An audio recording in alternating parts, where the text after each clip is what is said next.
recordings just, I guess, within 2 to 3 days. My team is just editing. So hello everyone, Assalamu alaikum and good evening. This is Muhammad Danial Kamal. I'm the secretary STGs at the Burak Association, and along with this, I'm serving my role as the key co-founder for READ Resilience and Adaptation.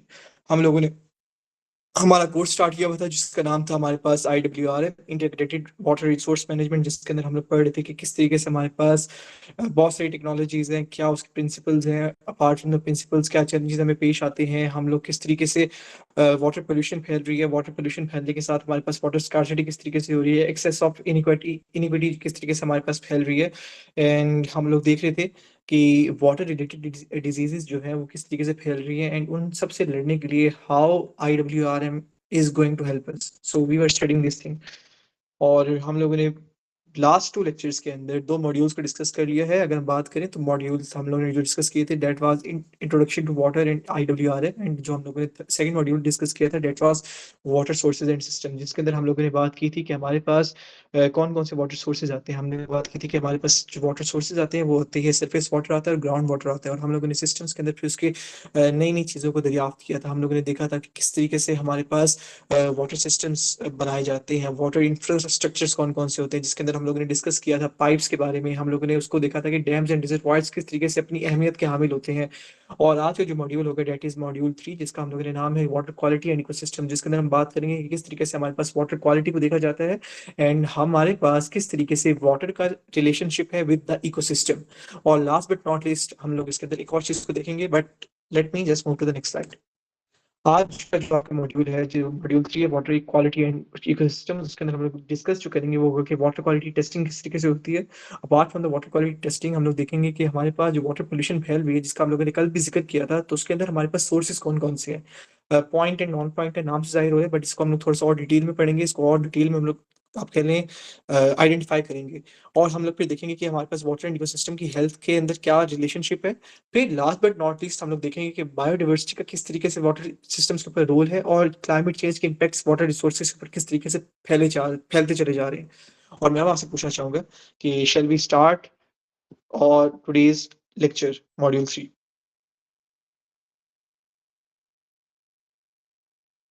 Shell we start guys?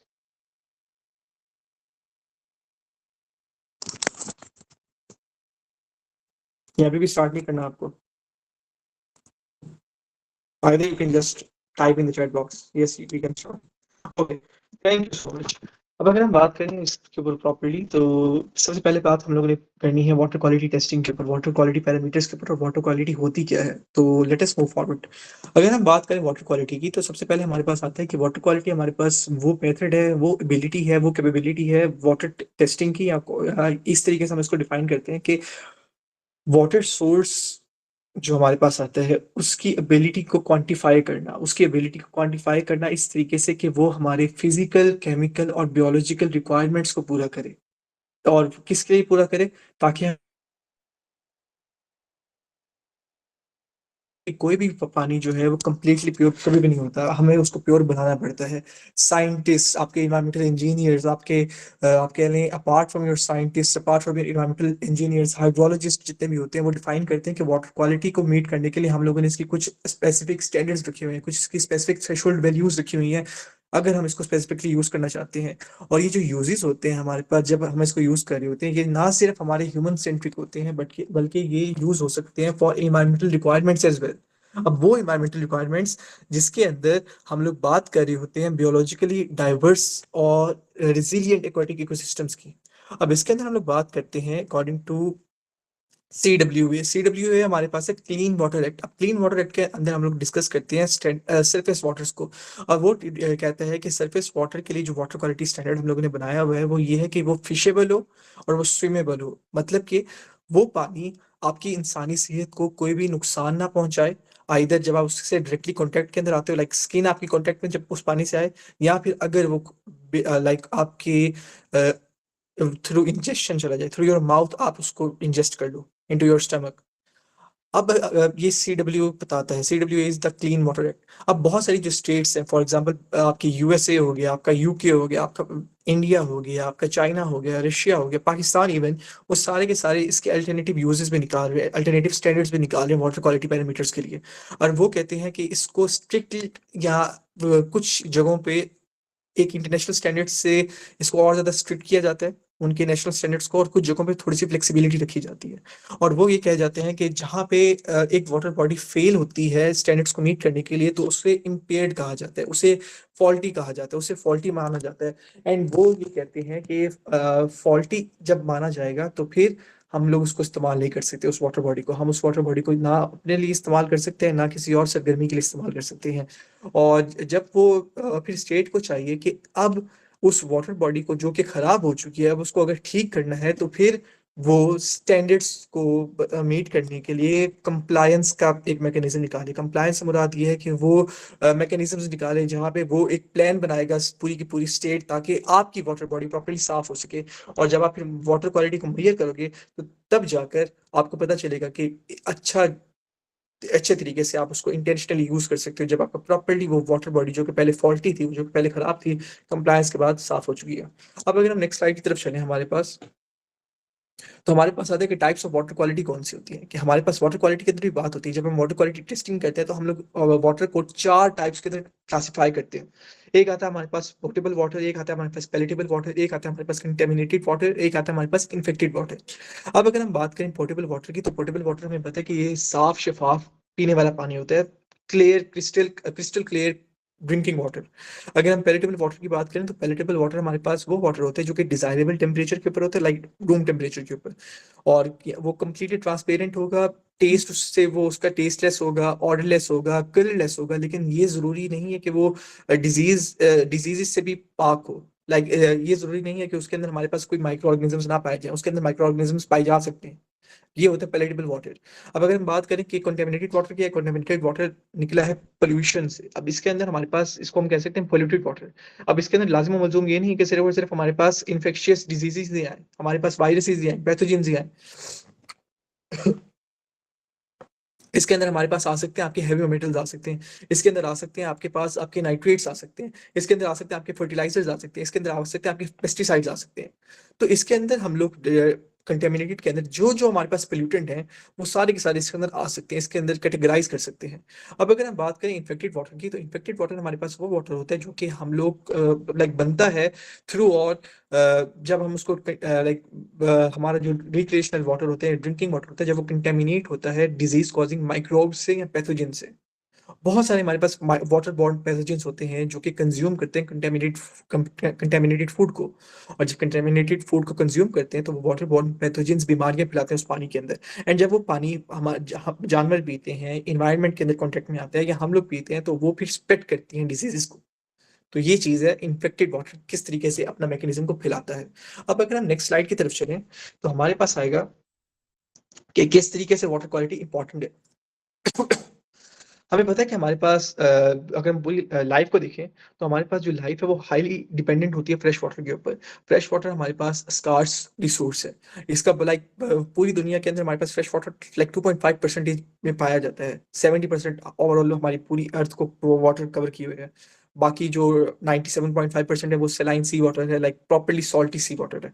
और अगर हम बात करें कि इस 2.5 percentage में भी fresh water कितना ज़्यादा हम लोग इसको क्लासिफाई करते हैं, तो 1.2% आपका जो फ्रेश वाटर है वो आपका इजीली एक्सेसिबल है। बाकी जो आप कह लें 2.5% का बचता है फ्रेश वाटर, वो सारा का सारा ट्रैप्ड है आपके ग्लेशियर्स एंड आइस केप्स के अंदर। लाइक उसकी जो परसेंटेज है, दैट इज 68.7%। और अगर हम ग्राउंड वाटर की बात करें, तो ग्राउंड वाटर के अंदर वो ट्रैप है अप्रोक्सीमेटली 30.1%। ये ग्राउंड वाटर के अंदर हमारे पास उसके आप कह लें परसेंटेज है। अब जब हम इसको प्रॉपर्ली फ्रेश वाटर की क्वालिटी को प्रिजर्व करना चाहते हैं, तो ये इसके लिए हमें लाजिम मलजूम है कि हम लोग फ्रेश हमारे इकोसिस्टम्स को, हम लोग हमारी इंसानी सेहत को बचाने के लिए, उसको नुकसान से बचाने के लिए हमें चाहिए कि हम अपने इन रिजर्वायर्स को, इन फ्रेश वाटर सिस्टम्स को प्रॉपर्ली क्लीन रखें। इसके अंदर हमें कोई भी इंफेक्शियस चीज को ना जाने दें। और अगर हम इसके अंदर मजीद डिस्कस करें, तो हमारे पास आती है कि लाइक अगर हम लोग इसके अंदर मजीद, let me just add some of the participants. Let me आप मुझे बताइएगा कि सभी को मेरी आवाज आ रही है प्रॉपर्ली?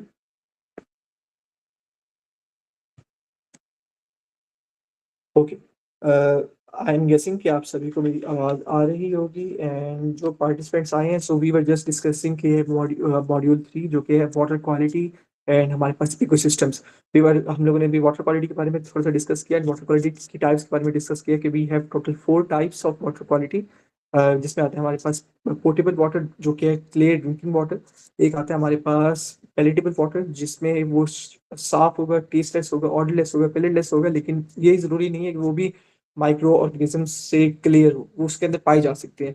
फिर एक आता है हमारे पास कंटेमिनेटेड वाटर। कंटेमिनेटेड वाटर को हम लोग कहते हैं लाइक ये हमारे पास वो वाटर है जिसके अंदर आपको प्रॉपरली डिफरेंट माइक्रो आपके पास कंटेमिनेशन होगी, आपके पास पोल्यूटेंट्स पाए जाएंगे, ये आते हैं कंटेमिनेटेड वाटर के अंदर। अब वो जो पोल्यूटेंट्स हो सकते हैं वो हो सकते हैं आपके हेवी मेटल हो सकते हैं, आपके पेस्टिसाइड्स हो सकते हैं, आपके फर्टिलाइजर्स हो सकते हैं। और लास्ट बट नॉट लीस्ट जो हमारे पास वाटर टाइप आ रही थी इन्फेक्शियस वाटर टाइप, जिसके अंदर आपके पास माइक्रो ऑर्गेनिजम्स पाए जाते हैं। अब अगर हम बात करें इस स्लाइड के ऊपर, जब हम बात करें तो हम लोगों ने इसकी देखी थी कि फ्रेश वाटर रिजर्व हमारे पास किस तरीके से पाए जा रहे हैं। और हमारे लिए ज़रूरी ये है कि हम लोग इन फ्रेश वाटर रिजर्व्स को प्रॉपर्ली प्रिजर्व करें ताकि हमारी इंसानी सेहत बच सके और हमारी एक्वेटिक इकोसिस्टम्स को हम लोग प्रॉपर्ली सेव कर सकें for ourselves as well, for our environment as well and for our future generations as well. अब अगर हम नेक्स्ट स्लाइड की तरफ चलें तो हम लोग डिस्कस करते हैं कि एसटीजी के इंपॉर्टेंट पैरामीटर्स कौन कौन से हैं, या एक तरीके से वाटर क्वालिटी टेस्टिंग के लिए इंपॉर्टेंट पैरामीटर्स कौन कौन से हैं। अगर हम बात करें एसडीजी 6 की जो कि था क्लीन वाटर एंड सैनिटेशन, तो उसके अंदर हमारे पास जो टारगेट 6.3 था और उसका इंडिकेटर 6.3.2 है, वो मॉनिटर करता है कि हमारे पास जो जितनी भी वाटर बॉडीज हैं वो उनके पास एक बैलेंस्ड वाटर क्वालिटी हो, वो एक क्लियर वाटर क्वालिटी का इत्तेकाब करें।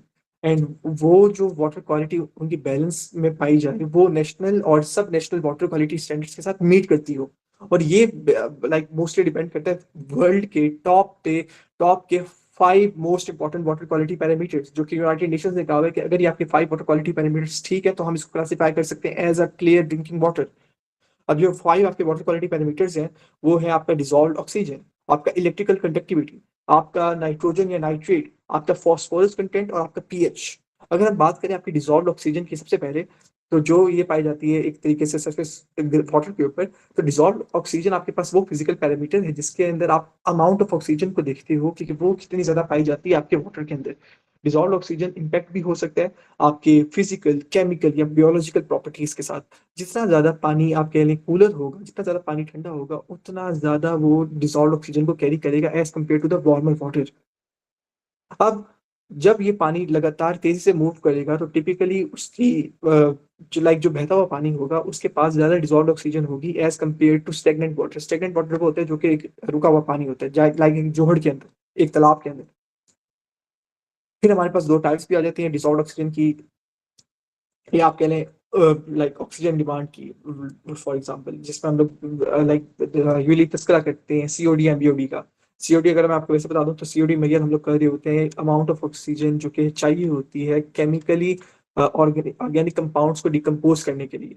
और अगर हम बीओडी की बात करें तो ये वो अमाउंट है ऑक्सीजन की जो कि माइक्रो ऑर्गेनिज्म रिक्वायर करते हैं, फॉर एग्जांपल एलजी या बैक्टीरिया, ताकि वो ऑर्गेनिक मैटर को ब्रेक डाउन कर सके वाटर के अंदर।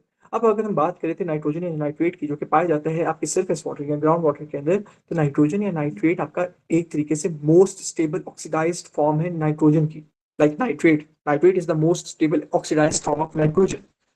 पानी के अंदर नाइट्रेट सबसे पहले पाया जाता है ऑर्गेनिक मैटर डिकम्पोजिशन से बनता है, या फिर वो आएगा from atmospheric nitrogen fixation, like nitrogen cycle से आएगा पानी के अंदर। और नाइट्रेट का ये कहा गया है कि नाइट्रेट ज्यादा से ज्यादा एक्सीड नहीं करना चाहिए 3 मिलीग्राम पर litre in drinking water. Like 1 litre अगर आपके पास ड्रिंकिंग वाटर है तो उसके अंदर 3 मिलीग्राम से ज्यादा नाइट्रेट नहीं पाया जाना चाहिए। अगर पाया जाएगा तो नाइट्रेट वो रिड्यूस हो जाएगा नाइट्राइट के अंदर, जो कि आपके गट्स के लिए, आपके इंटेस्टाइन्स के लिए बहुत ज्यादा मुजरे सेहत है, एंड वो नाइट्राइट पॉइजनिंग को कॉज करेगा। अब अगर हम बात करें फास्फोरस की, तो फास्फोरस आपको पाया जाता है सरफेस वाटर के ऊपर। फास्फोरस बेसिकली एक ऐसा कंपाउंड है या एक तरीके से उसको एक ऐसा एलिमेंट करार दिया गया है लाइक फॉर और सेल्स, जो कि एक लिमिटिंग न्यूट्रिएंट है for the growth of LG in fresh water. और हमें हमें पता होता है कि लाइक जब हमारे पास ग्रोथ हो रही होती है एलजी की, तो हमारे पास एक फिनोमेना देखा जाता है जिसे हम लोग नाम देते हैं यूट्रोफिकेशन का। अब मोस्टली केसेस के अंदर हम लोगों ने ये देखा था कि eutrophication is just due to the like excess of nitrogen, but apart from the excess of nitrogen it is also responsible, it is also being created due to the phosphorus content as well. So you have to look after the phosphorus content as well in the water as well. अब अगर हम बात करें electrical conductivity की, electrical conductivity हम लोग major कर रहे होते हैं, ये वो प्रॉपर्टी होती है जिसके अंदर आपके पास आपका जो वाटर है उसकी एबिलिटी को आप देखते हो कि वो कितना ज्यादा इलेक्ट्रिक करंट को कंडक्ट कर सकता है। जितनी ज्यादा कंसेंट्रेशन होगी डिजॉल्व डिस्चार्ज केमिकल्स की, लाइक अगर आपके पास पानी के अंदर आपके पास सॉल्ट्स हैं, तो सॉल्ट्स की जितनी ज्यादा कंसेंट्रेशन होगी उतना ज्यादा इलेक्ट्रिकल करंट कंडक्ट होगा, उतना ज्यादा इलेक्ट्रिकल करंट पास होगा। अब जितने भी फॉर एग्जांपल आपके पास जो चार्ज लाइंस होंगे नेचुरली रिवर वाटर के अंदर तो वो ज्यादा से ज्यादा इलेक्ट्रिकल कंडक्टिविटी को कॉज करेंगे, उसकी अमाउंट ज्यादा होगी रिवर वाटर के अंदर। क्यों? क्योंकि उनके पास चार्ज आइंस बहुत सारे हैं। अब अगर हम बात करें चार्ज आइंस की, तो चार्ज आइंस हमारे पास होते हैं फॉर एग्जाम्पल आपका हो सकता है कैल्शियम, आपका पोटेशियम हो सकता है, आपका क्लोराइड हो सकता है, आपका नाइट्रेट जो कि अभी हम लोगों ने डिस्कस किया था वो हो सकता है, और लास्ट बट नॉट लीस्ट आपका सल्फेट हो सकता है। So we have to look after these 5 things as well. And phosphorus हमें पता है कि सॉरी पीएच हमें पता है कि इट शुड बी अप्रोक्सीमेटली रफली लाइक 7.0 न्यूट्रल है। एंड अगर हमारे पास 6.5 से 8.5 तक होगा तो हमारे पास पानी पीने लायक है, लेकिन 6.5 से कम नहीं जाना चाहिए क्योंकि वो एसिडिक वाटर हो जाएगा, और 8.5 से ज्यादा नहीं जाना चाहिए क्योंकि फिर बेसिक की तरफ चला जाएगा। So we have to keep the pH content in between 6.5 to 8.5। Normally जो पानी की हमारे पास कंटेंट आ रहा है पीएच आती है तो वो ड्रिंकेबल वाटर की वो होती है अप्रोक्सीमेटली 7.5 7.6, जो कि आपके पास ये मिनरल वाटर के अंदर आती है। नेस्ले हो गया, एक्वाफीना हो गया, एंड अपार्ट फ्रॉम द जो कि हमारे पास बाकी होती है। एंड अगर हम नेक्स्ट स्लाइड की तरफ चलें तो हमारे पास आता है आपका कि किस तरीके से भी जो कि हम लोगों ने डिस्कस किया एसडीजी का 6.5.3। तो जो हमारे पास एसडीजी 6 है जिसका फिर अभी हम लोग पूरे 3 दिनों से बात करते हुए चले जा रहे हैं कि एसडीजी 6 भी इंपॉर्टेंट है, एंड इसको हम लोग क्लियरली लिंक करते हैं आईडब्ल्यूआरएम के साथ। तो ये एसडीजी 6 मेजर किस तरीके से हम लोग करते हैं और ये मैटर क्यों करता है? अब सवाल पैदा ये होता है क्योंकि 3 दिन से हम लोग ये सुनते हुए चले जा रहे हैं। तो इसका सवाल या इसका जवाब ये है कि एसडीजी 6 हमारे पास वो गोल है जो कि डिक्टेट करता है कि हमें क्लीन वाटर चाहिए और सैनिटेशन की प्रैक्टिस चाहिए, क्लीन सैनिटेशन प्रैक्टिस चाहिए तमाम लोगों के लिए। एसडीजी 6 लाइक प्रॉपर्ली तलाश या एक तरीके से ये बता रहा होता है कि हमें सेफ ड्रिंकिंग वाटर देना है, सैनिटेशन देनी है सबको, और फोकस हमारा रहेगा हमेशा सस्टेनेबल वाटर मैनेजमेंट की यूजेज के ऊपर, सस्टेनेबल वाटर रिसोर्सेज की मैनेजमेंट के ऊपर, चाहे वो वाटर रिसोर्सेज के अलावा वेस्ट वाटर की मैनेजमेंट हो, इकोसिस्टम्स की मैनेजमेंट हो। We should sustainably manage all this things. और हम लोग एक्नॉलेज करेंगे हमारे फैक्टर्स को जो कि हम लोग इन्वायरमेंट के अंदर लाइक इनेबल कर रहे हैं, हम लोग इन्वायरमेंट के अंदर डाल रहे हैं।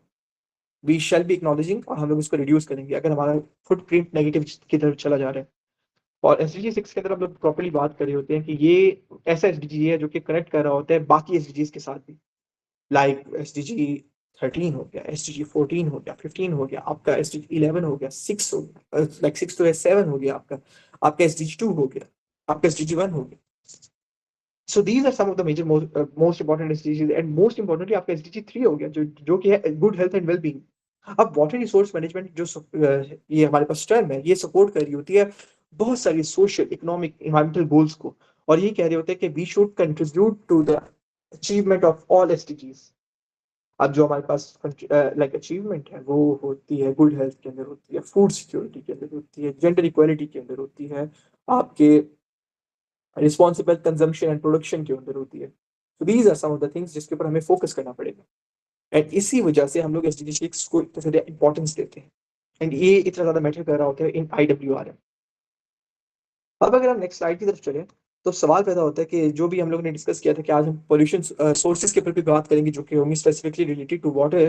तो वाटर पोल्यूशन के अंदर हमारे पास कौन कौन सी पॉल्यूशन सोर्सेज हैं? अब अगर वाटर पोल्यूशन की सोर्सेज के बारे में बात करें तो there are basically two pollution sources. एक है हमारे पास पॉइंट सोर्स, एक होती है हमारे पास नॉन पॉइंट सोर्स पोल्यूशन। अब नाम से पता चल रहा है कि पॉइंट सोर्स पोल्यूशन हमारे पास वो पोल्यूशन होगी जहां पे जो पोल्यूशन की सोर्स है वो हम लोगों ने आइडेंटिफाई की हुई है। अगर हम इसकी एग्जांपल देखना चाहें तो ये हो सकते हैं इंडस्ट्रीज जो हम लोगों ने आइडेंटिफाई की हो सकती हैं, वहां से जो एफ्लुएंट निकल रहा है, उसका जो डिस्चार्ज है, वो हमारे पास एक पॉइंट सोर्स पोल्यूशन है, क्योंकि हमने उसके पाइप्स को प्रॉपर्ली आइडेंटिफाई किया हुआ है कि हाँ, यहाँ से वो सारा का सारा डिस्चार्ज निकल रहा है। अगर हमारे किसी जगह पे किसी टैंकर की ऑयल स्पिलिंग होगी है, तो हमें पता है कि उस टैंकर की वजह से वो ऑयल स्पिलिंग हुई है, so we can identify it as a point source pollution because we have identified that pollution source.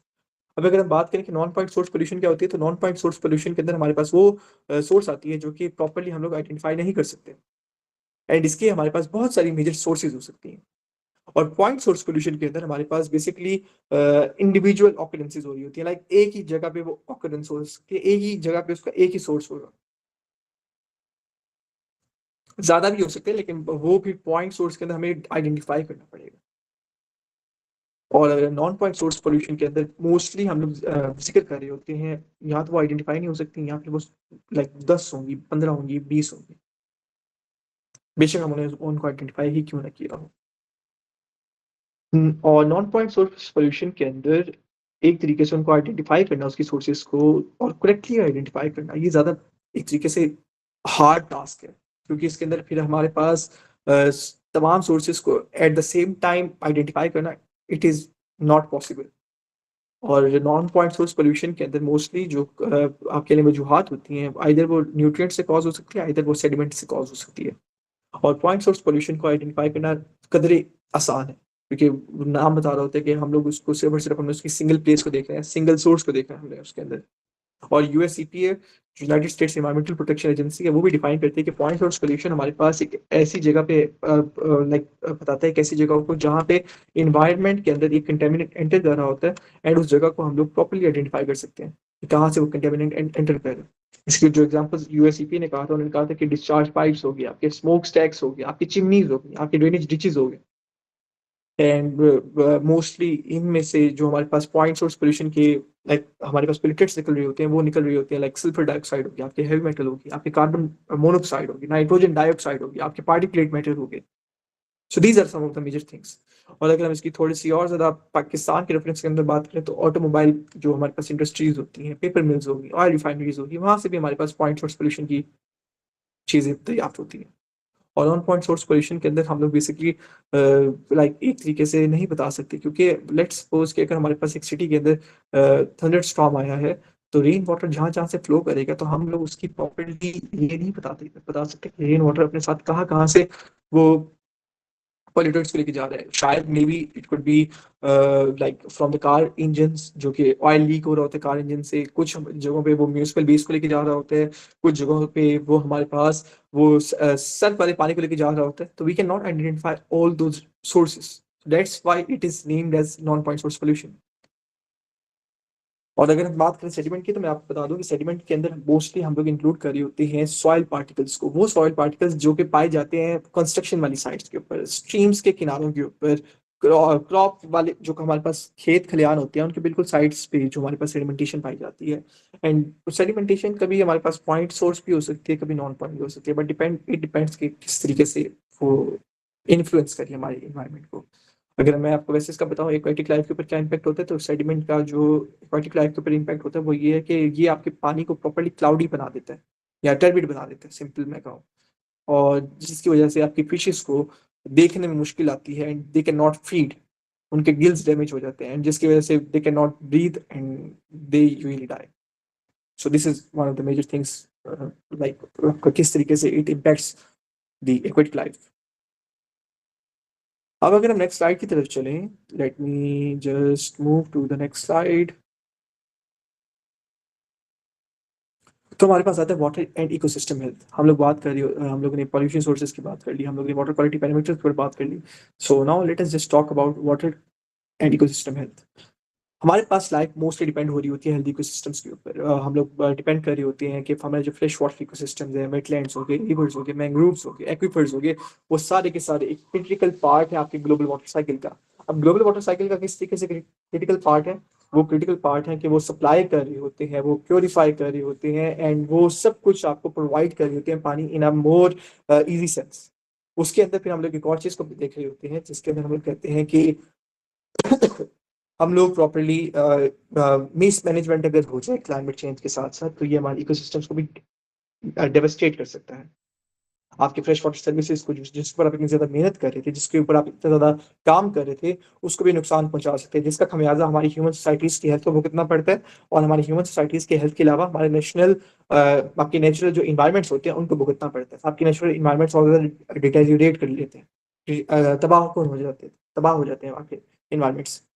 और अगर हम इस इश्यू को और ज़्यादा आप कहें एक्सप्लेन करना चाहें, तो इसके अंदर हम लोग फिर बात कर रहे होते हैं कि आपका जो इकोसिस्टम होता है, वो सप्लाई कर रहा होता है, वो प्यूरीफाई कर रहा होता है और प्रोटेक्ट कर रहा होता है आपके फ्रेश वाटर रिसोर्सेज को। लेकिन अपार्ट फ्रॉम दिस, जो आपका रेन वाटर होता है, रेन वाटर अपने साथ लेकर आ रहा होता है आपकी ह्यूमन इंड्यूस्ड पोल्यूटेंट्स को। वही जो अभी हम लोगों ने बात की थी कि ऑटोमोबाइल इंडस्ट्री से जो आपका ऑयल वगैरह आ रहा होता है, आपका सर्फ वाला जो पानी आ रहा होता है, आपके अपार्ट फ्रॉम योर सर्फ वाला पानी, apart from your automobile industry से जो आपका ऑयल आ रहा होता है, उसके अंदर हम लोग बाकी भी चीज़ों को डिस्कस कर सकते हैं, लाइक आपके जो वेस्ट वगैरह होता है। And fresh water ecosystems properly उनको देखना, उनकी देखभाल करना, इट्स और रिस्पॉन्सिबिलिटी। अगर हम बात करें बायोडाइवर्सिटी जो कि फ्रेश वाटर के अंदर पाई जाती है, इकोसिस्टम के अंदर पाई जाती है, वो भी डेंजर का, वो भी लाइक खतरे की शिकार है, क्योंकि उसके अंदर जो आपके फ्रेश वाटर स्पीशीज हैं, वो एक्सटिंक्ट होती चली जा रही है और बहुत तेजी से एक्सटिंक्ट होती चली जा रही है। आपके पास वो एक्सटिंक्ट हो रही है more faster as compare to terrestrial या मरीन स्पीशीज। हैबिटेट लॉस और पोल्यूशन एक सबसे बड़ा मेजर कॉज है, और वो कॉज है जो सबसे ज्यादा बढ़ता चला जा रहा है। ह्यूमन इम्पैक्ट अगर हम इकोसिस्टम्स के ऊपर देखें, तो वो अफेक्ट करे आपकी वाटर क्वांटिटी और क्वालिटी को। आपकी नेचुरल लैंडस्केप्स डिस्ट्रॉय होते चले जा रहे हैं अर्बनाइजेशन की वजह से, इंडस्ट्री की वजह से, एग्रीकल्चर की वजह से। अब अगर हम बात करें लेक वाटर की, तो लेक वाटर भी आपका एक तरीके से हाई टर्बिडिटी को कॉज कर रहे हैं, वही लाइक एक तरीके से क्लाउडी बना रहे हैं आपके पानी को प्रॉपरली, जिसकी वजह से आपके पास आपके लेक वाटर के अंदर पाए जाते हैं सस्पेंडेड पार्टिकल्स, जो कि हो सकते हैं मैग्नेट्स के तौर पे एक्ट कर सकते हैं फॉर पोल्यूटेंट्स, फॉर बैक्टीरिया, जो कि अल्टीमेटली आपके ह्यूमन को इफेक्ट करेंगे, आपके लेक्स के अंदर मौजूद मैरीन लाइफ को इफेक्ट करेंगे, एक्वेटिक लाइफ को, और आपके नेचुरल इकोसिस्टम्स को इफेक्ट करेंगे। और आपकी हेल्थ भी डैमेज होगी, और आपके इकोसिस्टम भी डैमेज होगा, और आपका इको जो टूरिज्म है, वो भी डिस्ट्रॉय होता चला जाएगा। In it all is painful for us.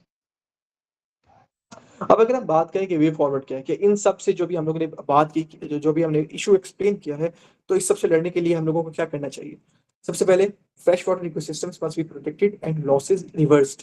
Governments को चाहिए कि वो प्रॉपर्ली इंप्लीमेंट करें और एनफोर्स करें पॉलिसीज को, लॉज को, नेशनल लेवल के ऊपर, रिवर बेसिस लेवल के ऊपर, प्रोविंशियल लेवल के ऊपर, लोकल लेवल के ऊपर, ताकि वो मैनेज कर सकें फ्रेश वाटर इकोसिस्टम्स को, वो कम्युनिटीज के नीड्स को बैलेंस कर सकें, बिजनेसेस को बैलेंस कर सके, और इन्वायरमेंट को वो सेव कर सके।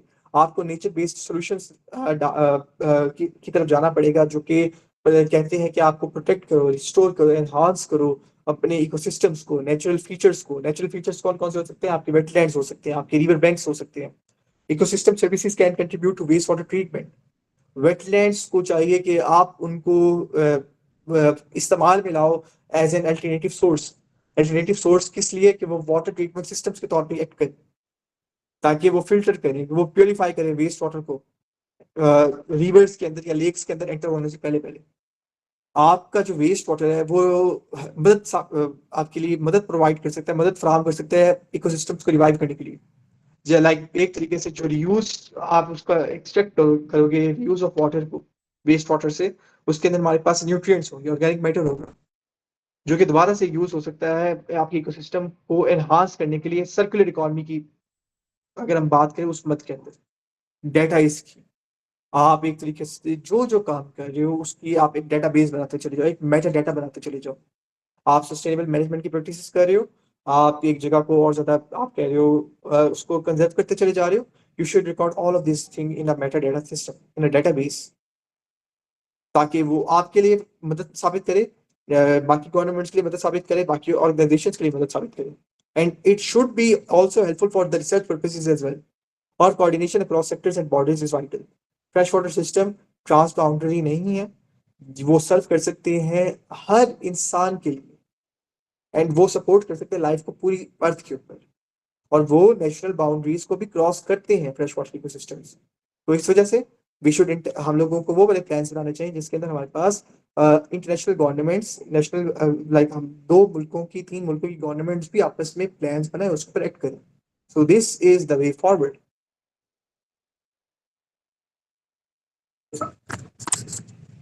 अब अगर हम नेक्स्ट स्लाइड की तरफ चलें तो हमारे पास आता है कि let me just move to the next slide कि हमारे पास बायोडाइवर्सिटी का क्या रोल है। हम लोगों ने अभी वाटर क्वालिटी देख लिया, हम लोगों ने देख लिया कि हमारे पास apart from the water quality pollution sources कौन से थे, एंड अभी हम लोगों ने देखा था कि हमारे पास किस तरीके से वे फॉरवर्ड हो सकता है। हम लोगों ने देखा था कि किस तरीके से वाटर सिस्टम और वाटर और इकोसिस्टम की हेल्थ लिंक्ड अप है। अब हम देखते हैं कि बायोडाइवर्सिटी का क्या रोल है वाटर सिस्टम्स के अंदर। वाटर को हम लोग इकोसिस्टम की सर्विस के तौर पे लाइक इस्तेमाल कर रहे होते हैं, उसके उसको एज एन सर्विस समझते हैं।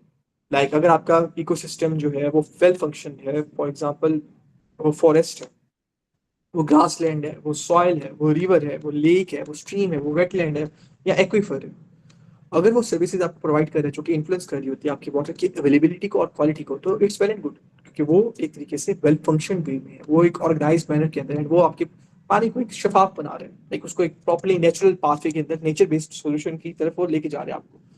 It's time taking but it is taking you. लेकिन ये सर्विसेज और ज्यादा इंपॉर्टेंट हो जाती हैं क्योंकि वो आपके वाटर मैनेजमेंट गोल्स की तरफ भी आपको लेके जा रहे हैं, जिसके अंदर आप वाटर को स्टोर कर रहे होते हो, आप रेगुलेशंस बना रहे होते हो, आप एक तरीके से ड्राउट प्रोटेक्शन के लिए, फ्लड प्रोटेक्शन के लिए भी काम कर रहे होते हो, उसी आपके इकोसिस्टम की वजह से, उसी इकोसिस्टम की बदौलत।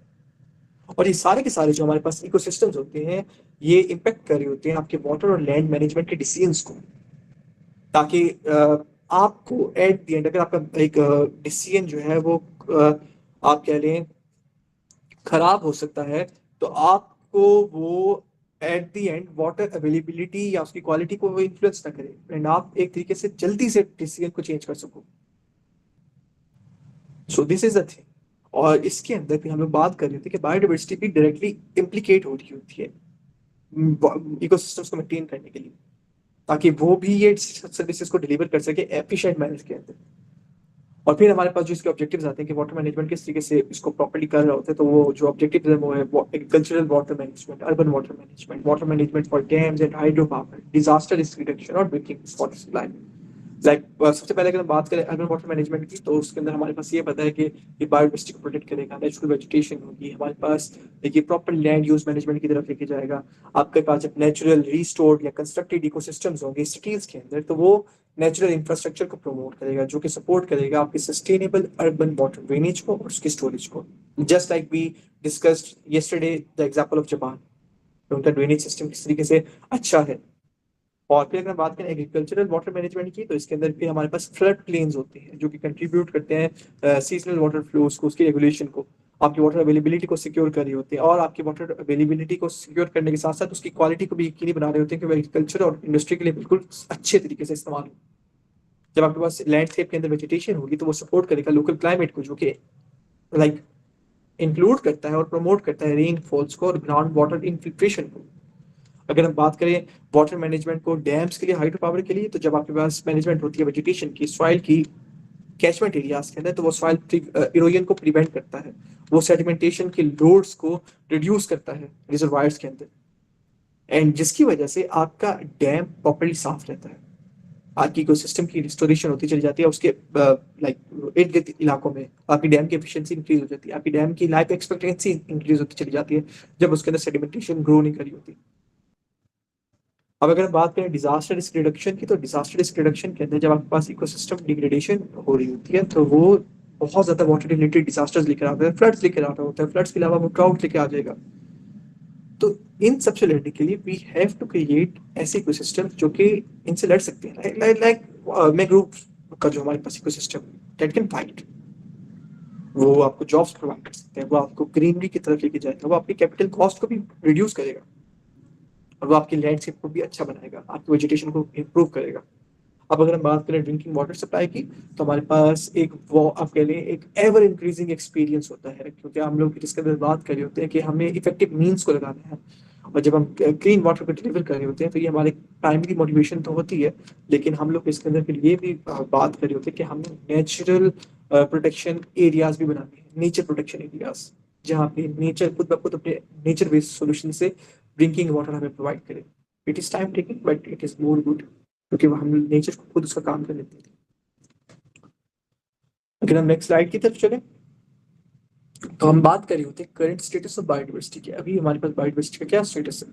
Are we going on the right track और are we not going on the right track?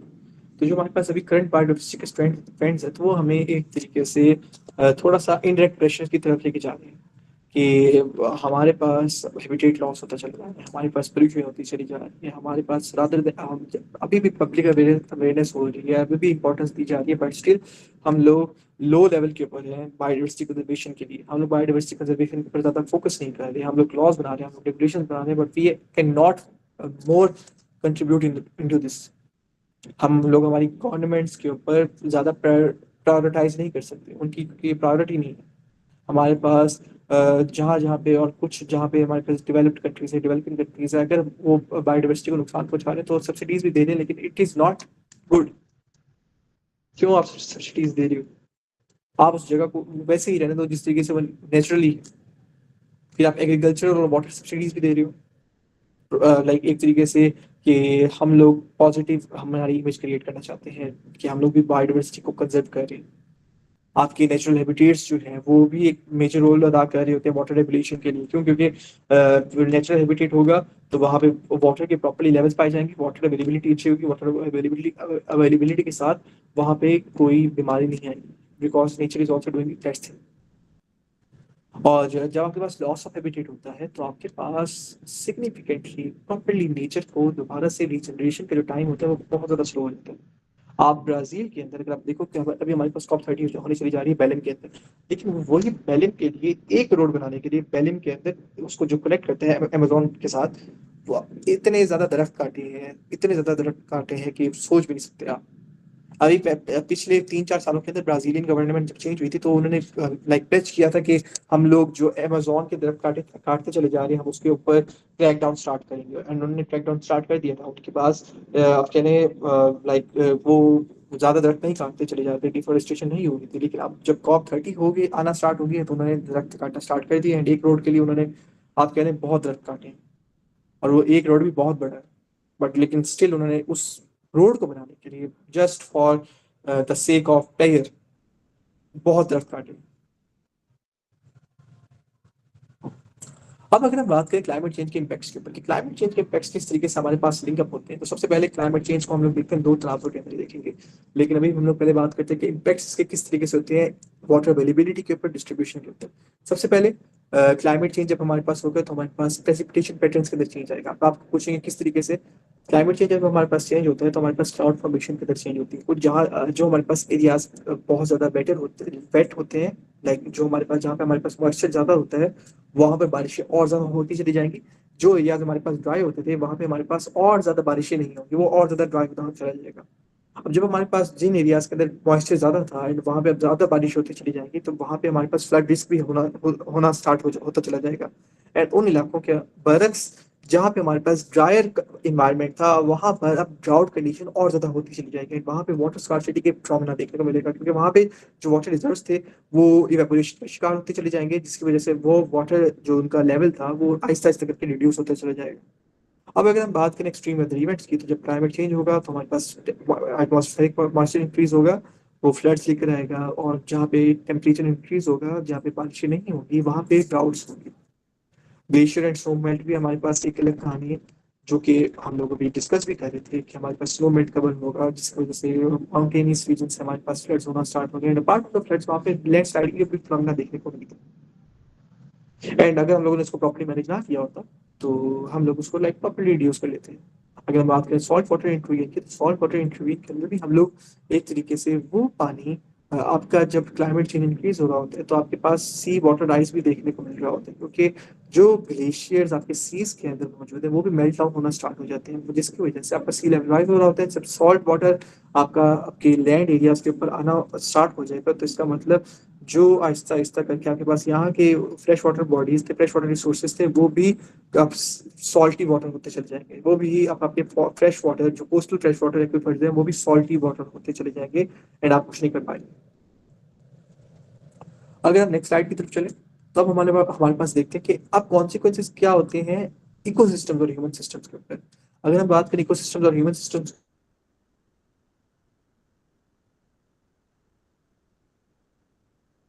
हैं तो वो आपके एक तरीके से क्रॉप्स तब भी तबाह हैं, अगर बारिश नहीं आई तो तब भी आपकी तबाह हो जाती है। आपकी फूड प्रोडक्शन तो इफेक्ट होगी, अगर किसान भी इफेक्ट होगा, आपका किसान सुसाइड भी कर सकता है, जॉब्स क्रिएशन भी नहीं होंगी आपके पास। एक तरीके से वो जो जागीरदाराना सिस्टम होता है वो दोबारा से स्टार्ट हो जाएगा, और इकोनॉमी भी आपकी स्ट्राइव नहीं कर पाएगी। पाकिस्तान की बात में तो बिल्कुल भी नहीं कर पाएगी अगर हमारे पास ऐसे ही चलता रहा।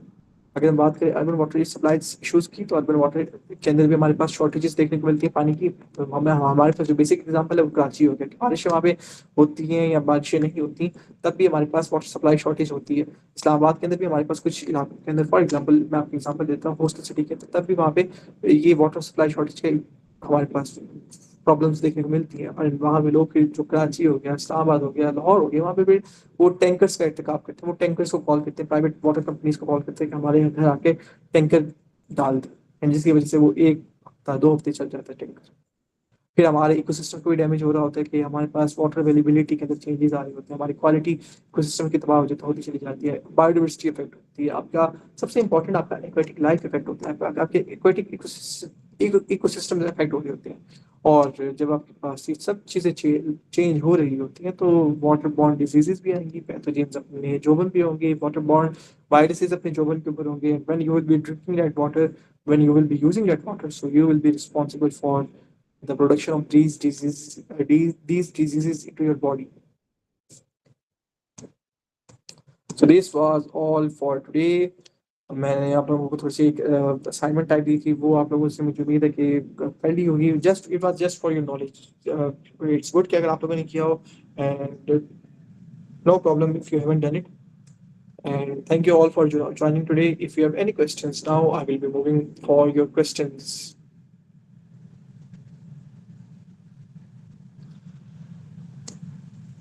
Just feel free to raise your hand and ask your question. Otherwise, we will be closing today's session.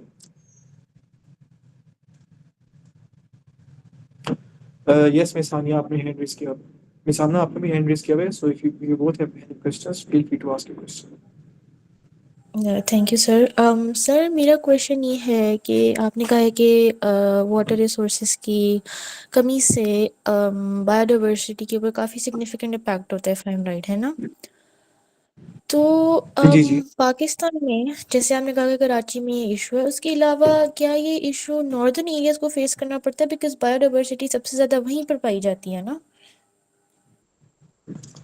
बिल्कुल, वहाँ पे उनको फेस करना मिलता है। मैं आपको वैसे बता दूँ तो हमारे पास एग्जांपल होती है ग्लेशियर्स, या और लाइक आपके पास जो आइस कैप्स मेल्ट हो रही होती हैं, स्नो कैप्स मेल्ट हो रहे होते हैं। जी बेशक वो पानी बहुत ज़्यादा लेके आ रहे होते हैं, लेकिन नॉर्दर्न एरियाज के अंदर आपके पास वो फैसिलिटी नहीं है कि आप उस पानी को स्टोर कर पाओ, ताकि आपकी वो बायोडाइवर्सिटी भी कंजर्व हो सके।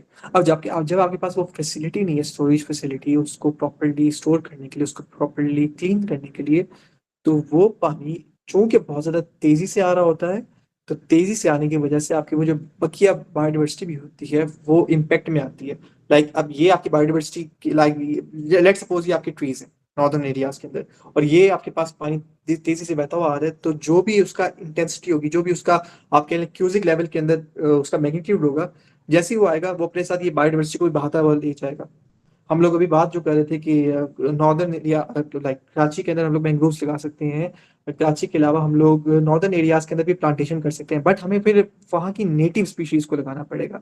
और हमारा जो फोकस होना चाहिए वो फिर ये होना चाहिए कि we should not be cutting any trees.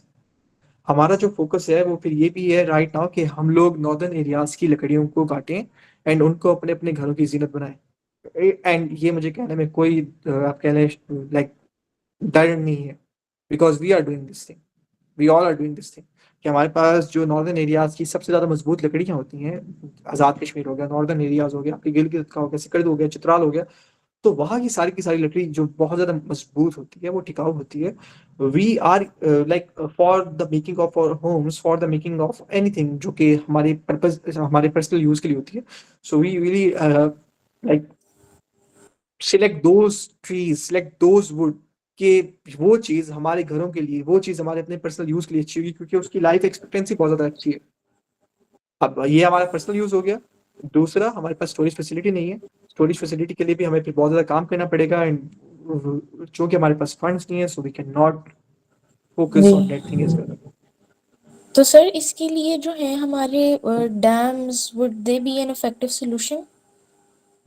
Your dams can be an effective solution, but वही बात है, लाइक आपके पास आपके रिसोर्सेज नहीं, आपके पास आपके रिजर्व्स नहीं है, जो आपके फाइनेंशियल रिजर्व्स नहीं है, जो कि आपको डैम्स बना के दें। जी। आपके पास जब आपके छोटे छोटे डैम्स होंगे, तो जो पानी आ रहा होगा, firstly you will be able to store that water, and आपका एक डैम फुल हो गया, तो आप उसका जो पानी का बहाव होगा वो आप उसके दूसरे डैम की तरफ रीडायरेक्ट कर दोगे। लाइक दोज डैम्स जो भी आपके पास बनाओगे, तो you should be responsible to have a proper channel कि जो एक डैम को, लाइक आपका जो पाथ वे आ रहा है वो आपका एक डैम की तरफ भी जाए, वो दूसरे डैम की तरफ भी जाए, जी। And it should be like a web, because ताकि फिर आपकी प्रॉपर्ली डैम्स पानी में स्टोर होगा। वो भी होता है ना, सिल्टेशन का भी इशू होता है, तो फिर वो जल्दी फिल हो जाते हैं, देन इन चैनल्स, है ना?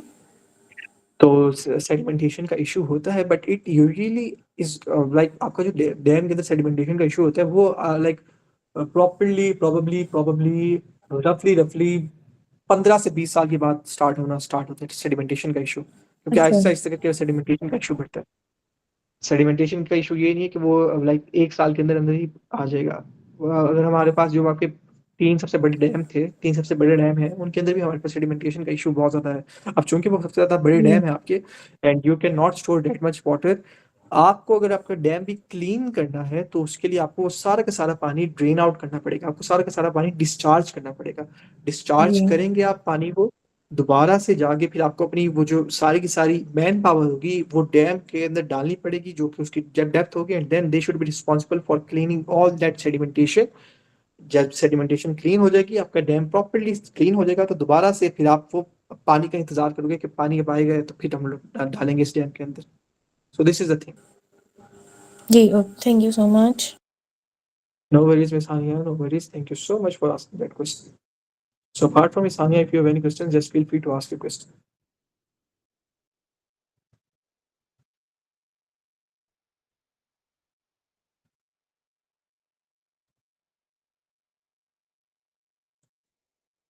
Okay, I guess there is no any question for today's session. I will be sharing the slides of these 3 modules, inshallah, थोड़ी सी देर के अंदर। अगर आपको भी नहीं शेयर कर पाया तो मैं आपको सुबह सुबह शेयर कर दूंगा, बिकॉज यहाँ पे right now it's midnight.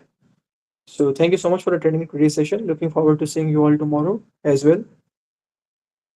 So good night, शब बखैर, खुदा हाफिज, अपना बहुत ज़्यादा ध्यान रखिएगा. Thank you so much for joining today.